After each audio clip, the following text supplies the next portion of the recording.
Many ingredients combine to make soccer the most popular game in the world. But although polished teamwork is a joy to watch, and individual skills might captivate millions, such displays are pointless unless they are a means to a definite end. In soccer, that end is always the same: the scoring of goals. For the last 25 years, I've seen a steady decline in goal scoring at all levels, as the style of the game has gradually changed throughout the world. This goal famine could be regarded as the major symptom of an ailing game. The antidote for this condition has been formulated from a detailed study of soccer, a study spanning more than 20 years and involving the analysis of hundreds of games at every significant level. The results are consistent and clearly indicate the way ahead. We feel the time has come to reassess the current style of the game and to move on to a fresh and positive approach to soccer. An approach we call the winning formula.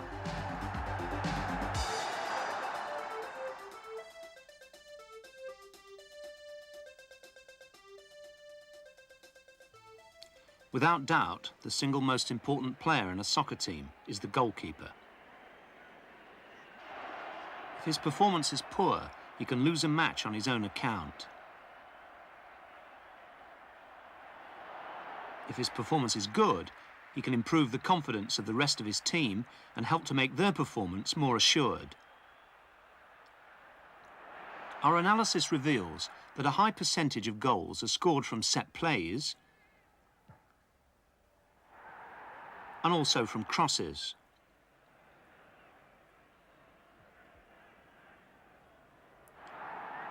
Therefore, the goalkeeper is very much an integral element in the essential strategies and tactics of the team.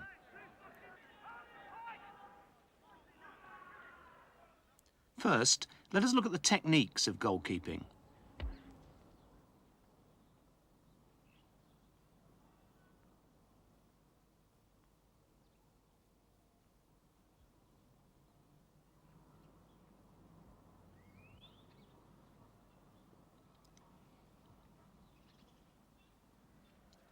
The starting position is of critical importance. Feet should be roughly shoulder width apart with the weight on the balls of the feet. This gives a balanced position and makes for quick movement.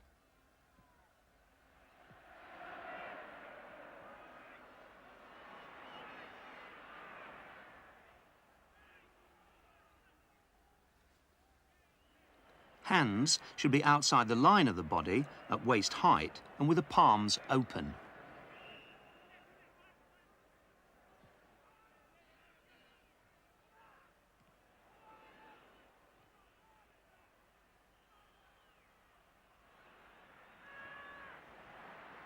The head should be tilted slightly forward to bring the weight of the body onto the balls of the feet. This is an alert position, prepared for quick movement. The head should be kept steady at all times to ensure a properly balanced position.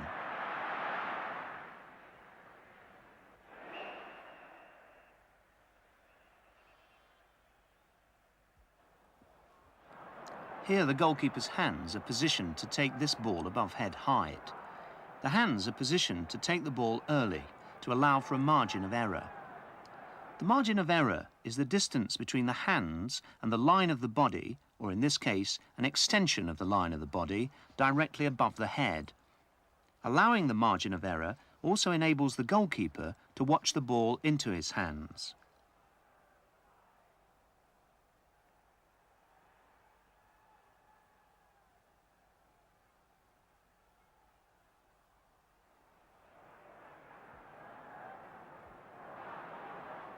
For a ball at head height, the goalkeeper positions his hands to allow a margin of error and also a distance to cushion or take the pace off the ball. This distance to cushion the ball is approximately 12 inches. Again, this position enables the goalkeeper to keep his eyes on the ball.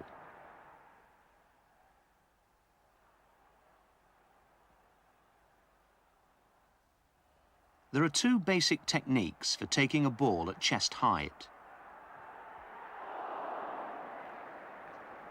The hands should be positioned to take the ball early in front of the body to allow a margin of error and space to cushion. This distance is still about 12 inches in front of the body.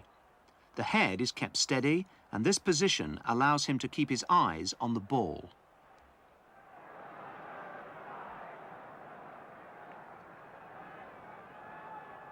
Here, the hands are positioned to cup the ball, with the forearms around the front of the ball, cushioning and securing the ball to the chest. Head and shoulders come forward to help trap the ball into the chest.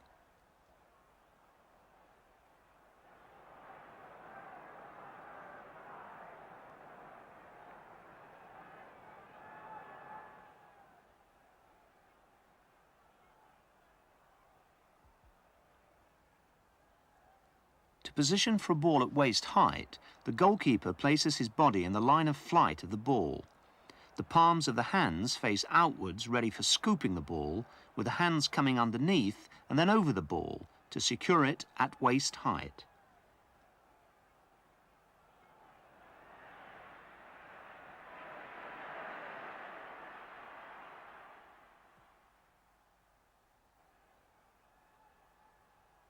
The scooping technique can also be used for taking balls that pitch approximately 2 yards in front of the goalkeeper.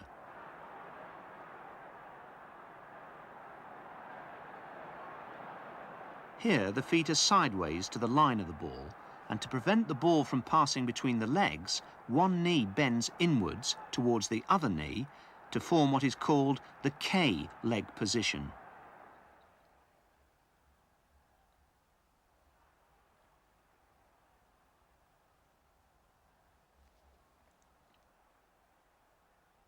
In this perfect example of a stooping position, the whole body is behind the line of the ball. The feet are close together, so if the ball should penetrate through his hands, it will not go through his legs.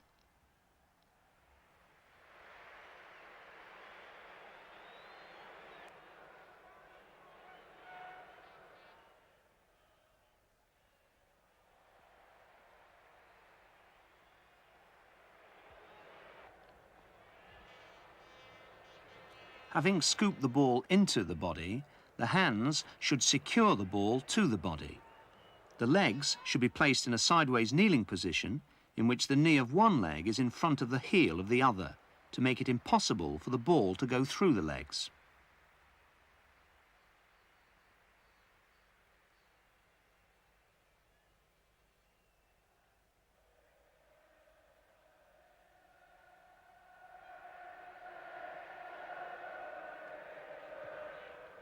Double saves are shots that are saved but not secured.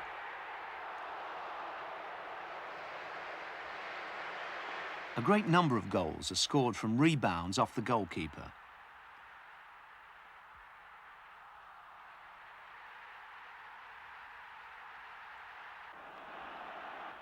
Goalkeepers must always be ready to act quickly to make the second or double save,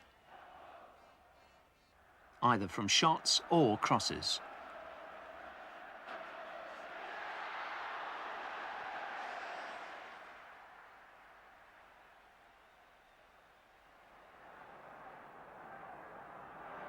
Ground shots just to the side of the body are extremely difficult to save and require the goalkeeper to make a quick collapsing movement to place the body behind the ball. Here the goalkeeper uses his bottom hand to stop the ball and his top hand to trap the ball.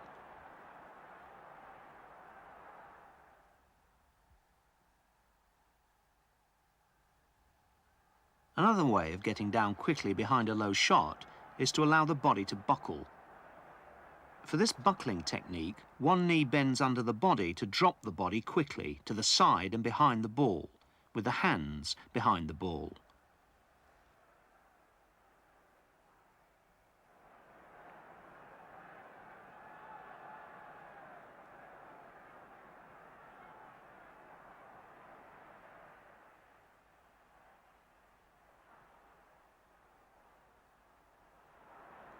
The thrust should come from the leg nearest the ball, putting the body in a sideways-on position when the ball is caught. Here the goalkeeper's body is in a completely sideways position. His hands are to the side and behind the ball, and as should always be the case, his eyes are watching the ball into the hands.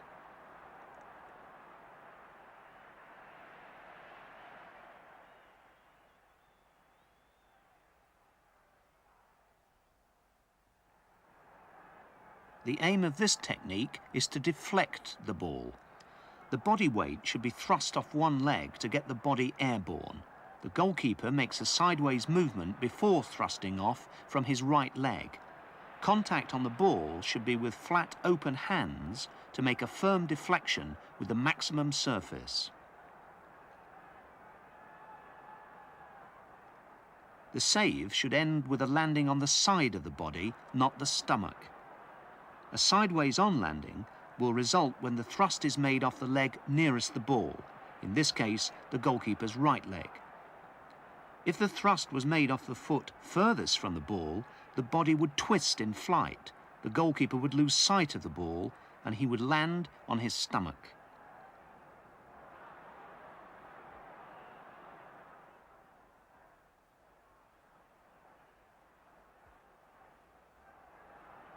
The technique of thrusting off to get the body airborne is always the same, whether the ball is at waist height, below waist height, or above waist height.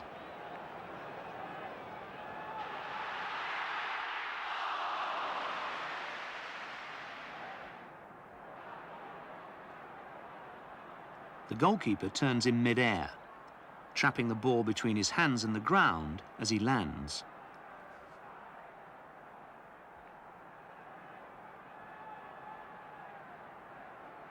Here the goalkeeper is airborne from a very powerful thrust off his right leg. The ball is deflected with the open hand technique to provide the maximum surface for contact.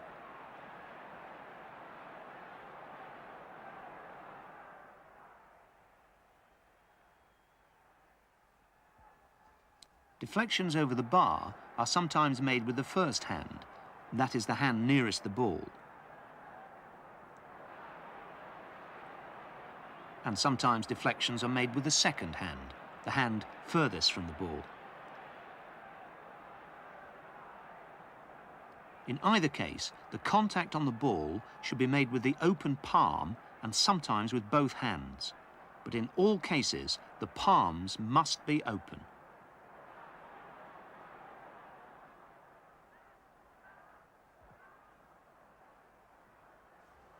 To make a recovery save, the technique is to run backwards watching the ball and then to turn at the point when the body is underneath the ball and close enough to make contact. At this point, the goalkeeper should turn sideways and bring the hand nearest to the goal up within the line of his body to make contact with the ball. Contact on the ball must be made with an open hand technique.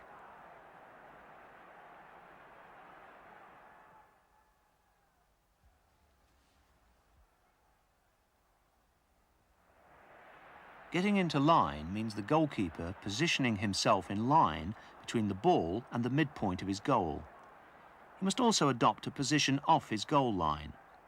How far off the goal line will depend on the position of the ball. But we will examine this in detail shortly. For the moment, let us look at balls at or near the edge of the penalty area. Here the ball is near the edge of the penalty area at an angle to the goal. The goalkeeper should position in line with the ball and the centre of his goal, and he should be about 3 yards off his goal line. When the ball is in this central position on the edge of the area, the goalkeeper is again in line with the ball and the centre of goal, slightly further out, in a safe position 4 to 6 yards off his goal line, depending on the height of the goalkeeper. When the ball is on the opposite side of the penalty area, at a similar angle and distance to the first position, the goalkeeper should again position in line between ball and centre goal and about 3 yards off his line.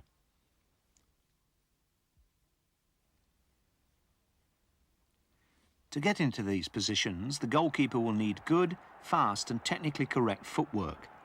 The movement should be a sort of shuffle, keeping the feet as close as possible to the ground, with the studs brushing the turf. Care should be taken not to bring the feet close together, or worse still, to allow them to cross over. The feet should be kept approximately shoulder width apart, so as to be always balanced in readiness for the shot.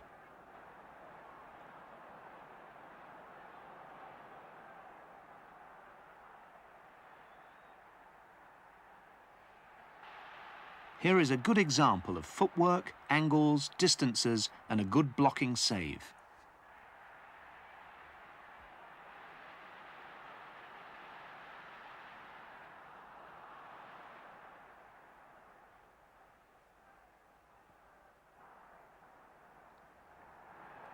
Knowing exactly where to position to effectively narrow the angle is of critical importance.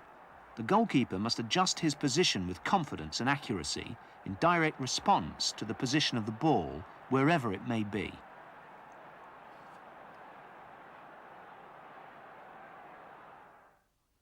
When the ball is inside his defending third, at this sort of an angle to the goal, the goalkeeper should be in line between the ball and the centre of the goal, and between 4 and 6 yards off the goal line. In this central position, he should be in line between mid-goal and the ball, again 4 to 6 yards off his line. In the opposite position to the first, the same principles apply exactly. Between ball and centre goal, 4 to 6 yards off the goal line.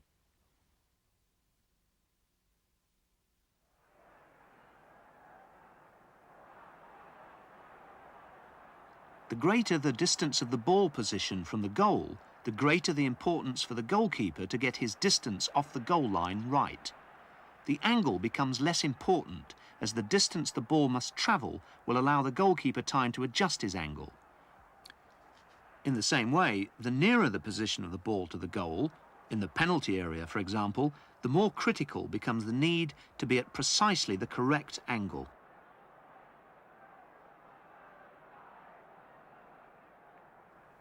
When the ball is in the middle third of the field, the goalkeeper should position in line between the ball and the centre of the goal, but his distance off the goal line assumes an even greater importance.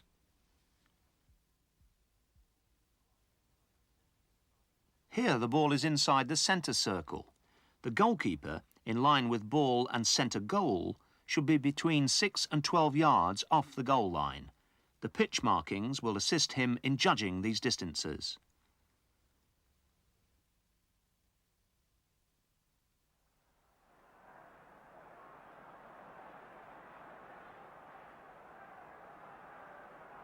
When the ball is at the far end of the field, in the attacking third, the same principle still applies to the angle, so the goalkeeper should be in line between the ball and the centre of his goal, but the distance off his line is now between 12 and 22 yards, somewhere between the penalty spot and the edge of the D.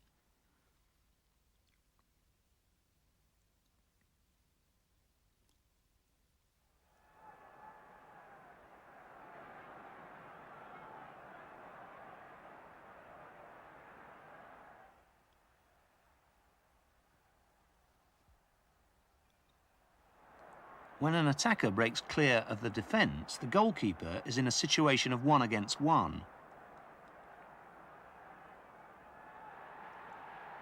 The goalkeeper should position himself at the correct angle, that is to say, between the ball and the centre of his goal.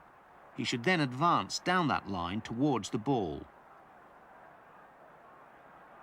The time to advance is when the ball is outside the playing distance of the attacker.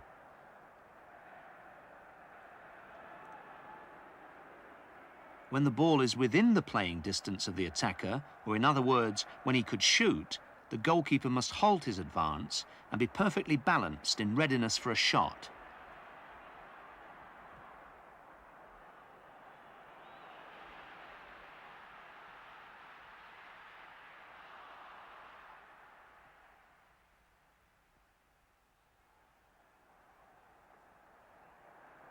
The goalkeeper might be allowed the time to reach a position near enough to the ball to block the shot. In this situation, he must attack the ball. The time to do this is when the attacking player has dropped his head to look at the ball and is lining up his kicking foot for the shot.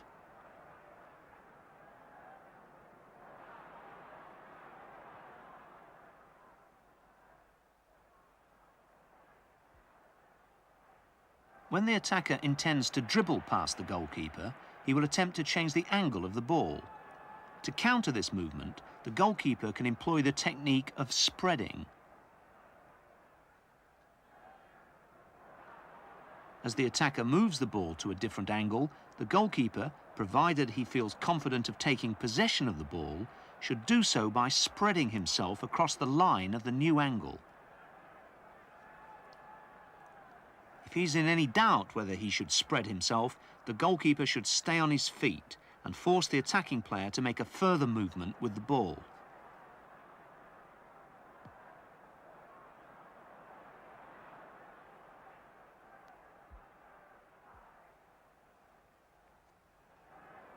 We've already discussed the importance of correctly judging distance off the goal line in relation to the ball.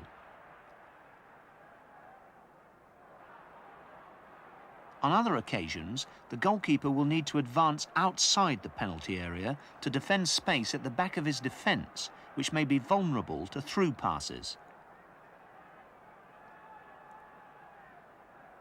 In these circumstances, if the goalkeeper can be first to the ball, he should move at speed and kick the ball first time, playing it as high and as long as possible. This technique is known as fly kicking. Almost invariably, fly kicking is employed outside the penalty area, which means that the goalkeeper cannot use his hands.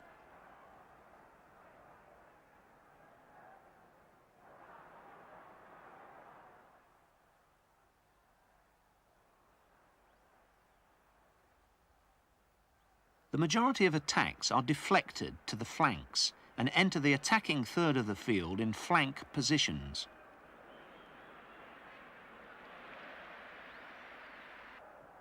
Therefore, many attacking movements involve crossing the ball into central positions.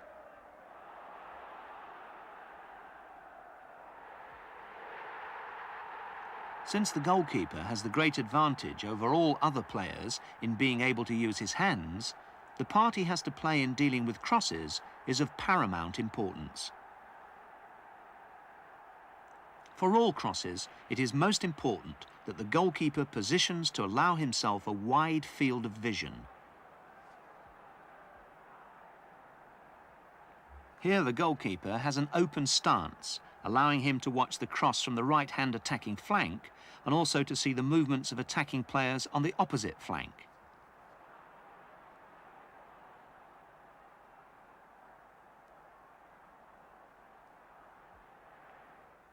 %80 of goals from crosses are scored from the prime target area.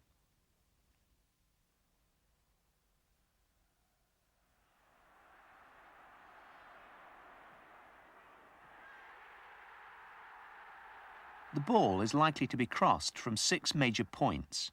In each case, the goalkeeper must adopt the appropriate position in relation to the point where the ball will be crossed.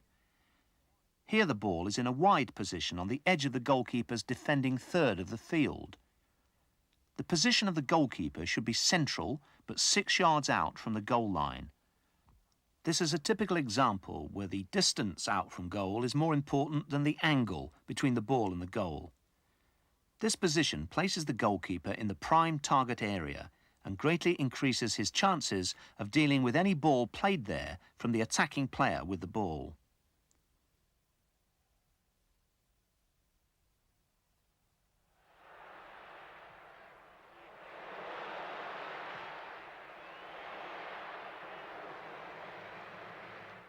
The position of the attacker with the ball is wide on the flank, 10 or 15 yards out from the goal line. The goalkeeper again is in a central position and should be 2 to 3 yards out from the goal line.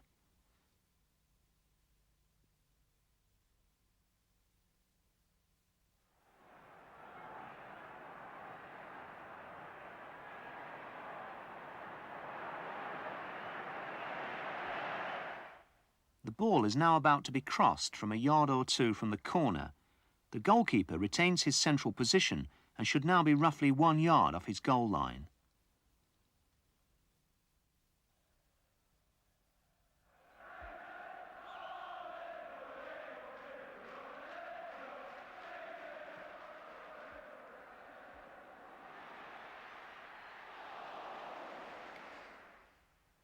The attacking player with the ball is now within a yard or so of the goal line and about 4 or 5 yards outside the penalty area.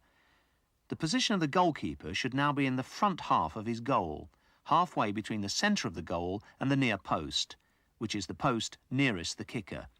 His position is with his front foot on the goal line and his rear foot creating an open position for him to be able to see the movement of players in the back half of the penalty area.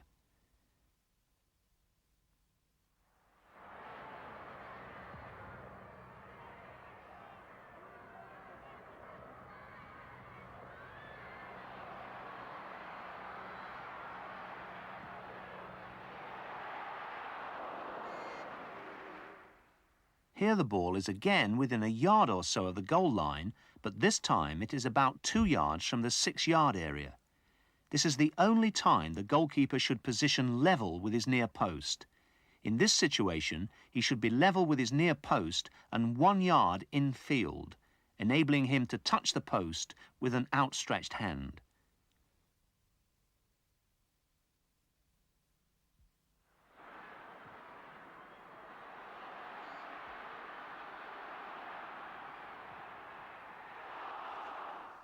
When the ball is in this position near the corner of the penalty area, the goalkeeper must position just in the front half of his goal and just off the goal line. The attacker's position poses a double threat for the goalkeeper. He might cross the ball, or he could take a shot. The goalkeeper's position must provide for both of these eventualities. Therefore, he is near to his goal line rather than 3 yards off it, which is where he would be if the ball was 4 or 5 yards inside the penalty area. It is in making these fine judgments to correctly position themselves in relation to the ball that the best goalkeepers display a mastery of their art.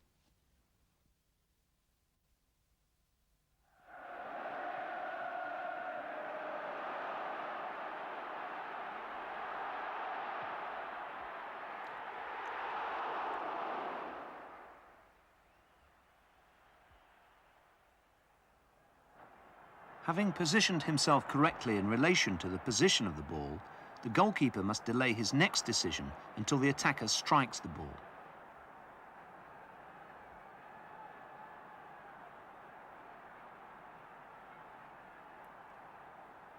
Here, the goalkeeper's starting position is wrong. For this corner kick, he should be in the centre of his goal. It will be difficult for him to judge the line of the ball, the trajectory of the ball, and its pace. He must decide whether to move to take the cross or to adjust his position to defend his goal.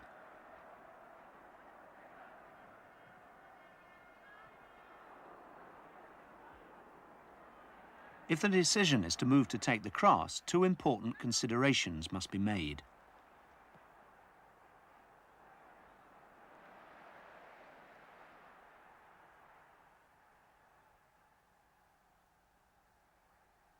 In the timing of the approach, the key factor is to delay the move as long as possible to allow more time to assess the trajectory of the ball and to decide the best route to it by coming to meet the ball at the near post or by moving away to take the ball at the far post.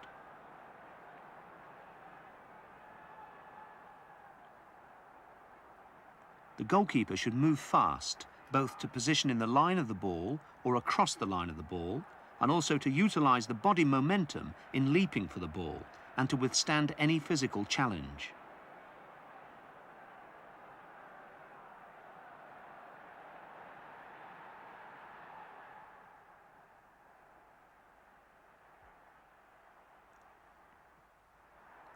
The line of approach should be the shortest possible line to take the ball at the highest possible point of its trajectory.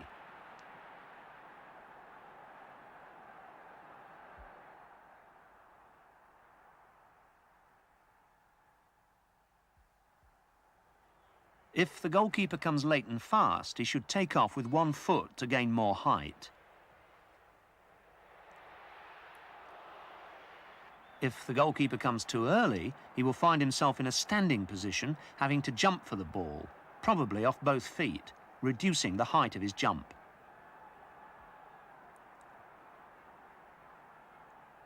Having gained height, the next decision is whether to catch, punch, or deflect the ball.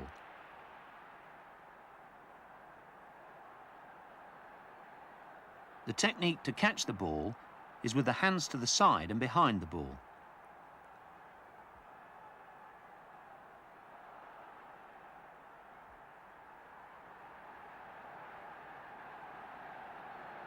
If he decides to punch the ball, the goalkeeper must decide whether to use 1 fist or 2.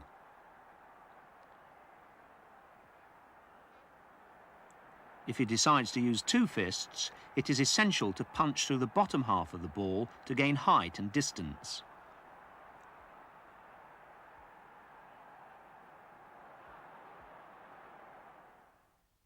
The fists should not be positioned close together. The technique for punching with both hands is a short, sharp jab with firm wrists and the fists kept slightly apart. This will provide better control, as the fists will contact a wider area and also fit the contour of the ball.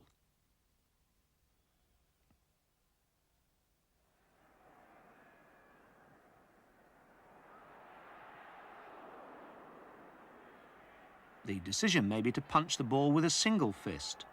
The same principles apply. A short, sharp jabbing movement with a firm wrist through the bottom half of the ball for height, distance and width. And throughout, the eyes should be firmly fixed on the ball.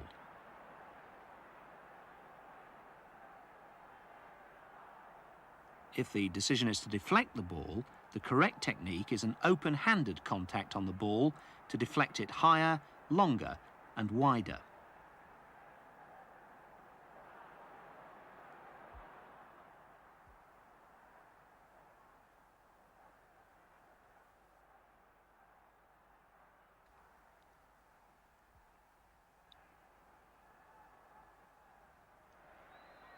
Communicating, or the passing of essential information from the goalkeeper to outfield players, is of great importance. Effective communicating depends on 3 principles. Information must be clear, information must be precise and concise, and the communication of information must be calm.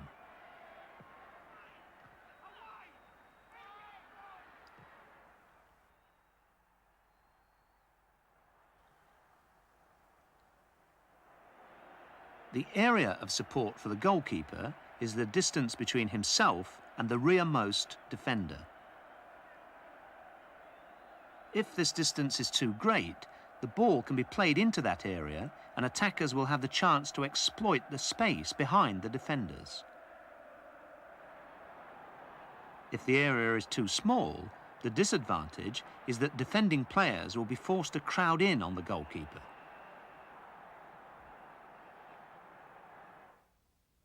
The area of support, therefore, is most critical in the defending third of the field, and especially in relation to flank attacks. Here the ball is in a flank position on the edge of the defending third of the field. The outfield players are holding positions on the edge of the 18-yard line. The goalkeeper is positioned on the edge of the 6-yard line. The distance between the two represents the area of support.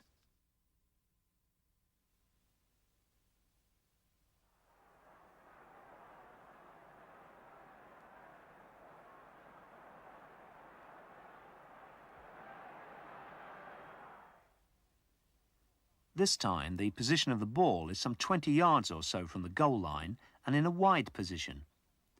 The outfield players are holding positions in line with the penalty spot. The goalkeeper is positioned 3 yards off the goal line. The distance between the two, the area of support, is now much narrower.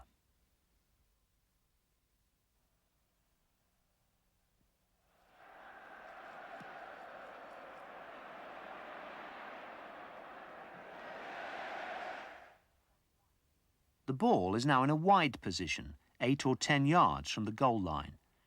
The defending players hold a position on the 6-yard line and the goalkeeper is on his goal line. The area of support is now rather less than 6 yards.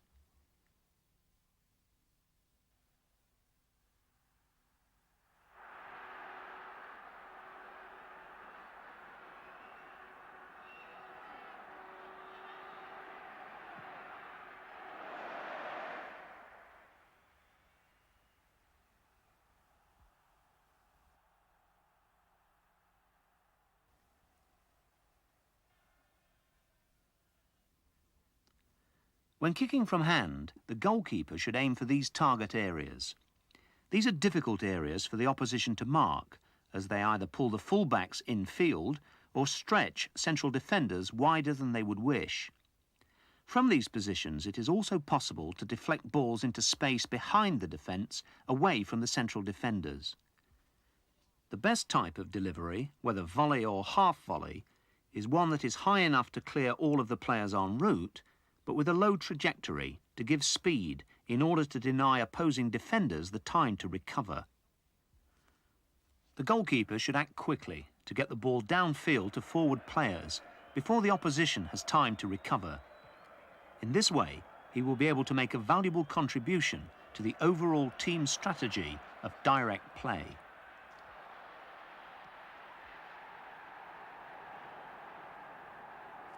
Here is an excellent example of a half-volley kick.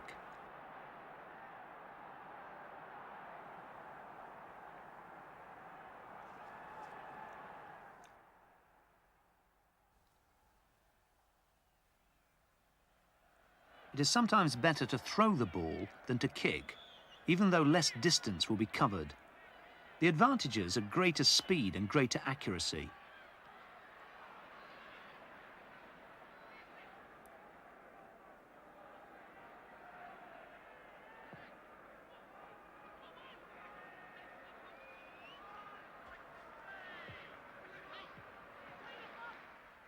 In normal circumstances, these shaded areas are the best areas into which to throw the ball.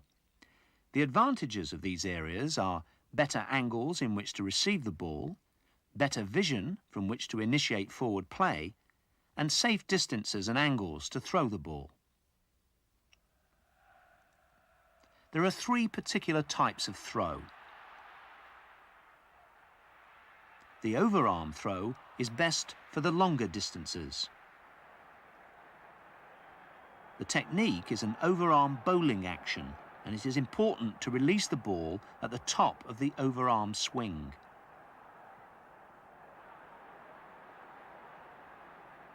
The javelin technique, as the name implies, is like the action of throwing a javelin. Again, the ball should be released when the arm is at the top of its arc.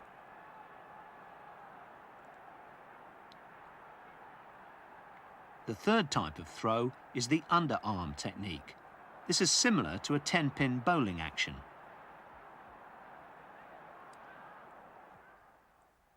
One, short goal kicks. Short goal kicks should be played wide. Very often they're played back to the goalkeeper. However, if the goal kick is intended for an outfield player to play forward, he will need the space to pass or to run with the ball.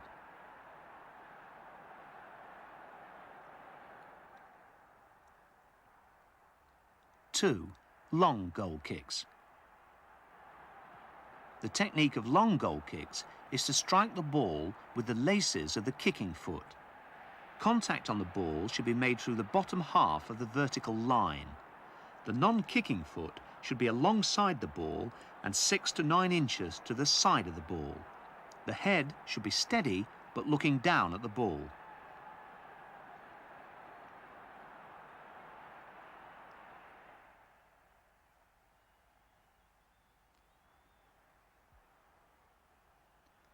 Goalkeepers facing a penalty kick have everything to gain and nothing to lose.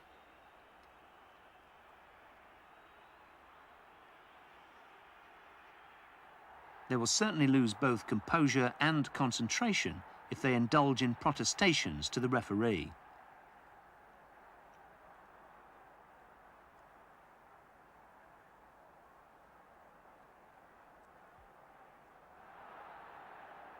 It is important that the goalkeeper should not move before the shot is taken. There are two reasons. The law requires that the goalkeeper should not move until the kick is taken. Good shots, hit with pace and well placed, give the goalkeeper no chance. But with a poor shot, the goalkeeper has an excellent chance to save, provided he has not moved in anticipation of a well-placed shot. The best advice for a goalkeeper when facing a penalty kick is to stay upright as long as possible.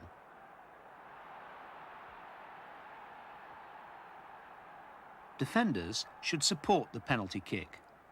Following the kick, 4 defenders should converge on the 6-yard area, just in case there is a rebound. If they are first to the ball, they should play it to safety on the first touch.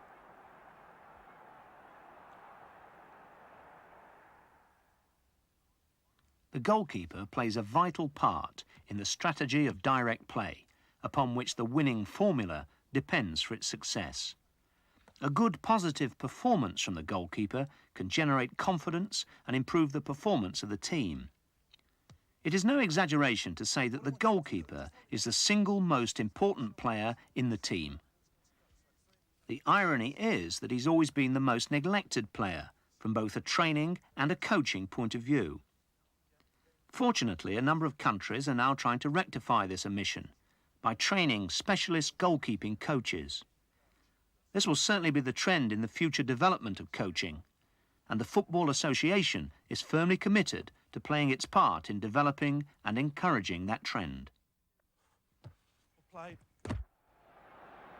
This series of video programmes is the end product of an unprecedented research and detailed study of the techniques, tactics and strategies employed in many hundreds of games.